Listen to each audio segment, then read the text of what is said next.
పాపం ఏం చేసిందంటే దేవుని నుంచి మానవుని ఏం చేసింది? దూరం చేసింది. ఎందుకంటే దేవుడు పరిశుద్ధుడు. ఎప్పుడైతే తినవద్దని చెప్పిన పండును తిన్నారో ఆజ్ఞ అతిక్రమమే పాపము. ఈ పాపంలో జీతం ఏంటి? మరణం. మరణం అంటే చనియే, చావు, ఎడబాపు. మానవుడు దేవుని నుంచి ఏమైపోయాడండి? దూరం అయిపోయాడు. మానవుడు దేవుని దూరం అయిపోయినప్పుడు దేవుడు సమాధానాధిపతి, మానవుడు సమాధానం కోల్పోయాడు. దేవుడు పరిశుద్ధుడు, పరిశుద్ధతను కోల్పోయాడు. దేవుడు జీవాధిపతి, మానవుడు దేవుని దూరం అయినందుకు జీవాన్ని కోల్పోయాడు. మరణము మానవం మీద వెళ్తా వచ్చింది. మనిషిని పాపము ఏలుతా ఉంది. అందుకొరకు మానవుడు ఏది చేయాలనుకుంటాడో చేయడు, ఏది చేయొద్దనుకుంటాడో అదే చేస్తాడు. అందుకొరకే మనిషి ఎంత విశ్వ ప్రయత్నాలు చేసినా, ఒక కవి అన్నాడు, నాకు తెలిసిన నేను వేరు, నీకు తెలిసిన నేను వేరు అన్నాడు. మనం ఆలోచించేది ఒకటి, చేసేది ఇంకొకటి. ఈ పాపం మానవుడిని చివరికి ఈ పాపం మానవుడిని ఎంతగా చితికివేసిందో బహుశా మనందరికీ చెప్పాల్సిన అవసరం లేదు.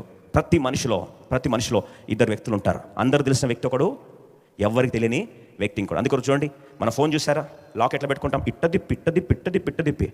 అంటే మనిషి ప్రపంచం అంతా గెలవాలనుకుంటాడు, కానీ తనను తాను గెలవని స్థితి. ఇది పాపపు స్వభావం కాదా? పాప మనిషిలో అపరాధ భావాన్ని మిగిల్చేసింది.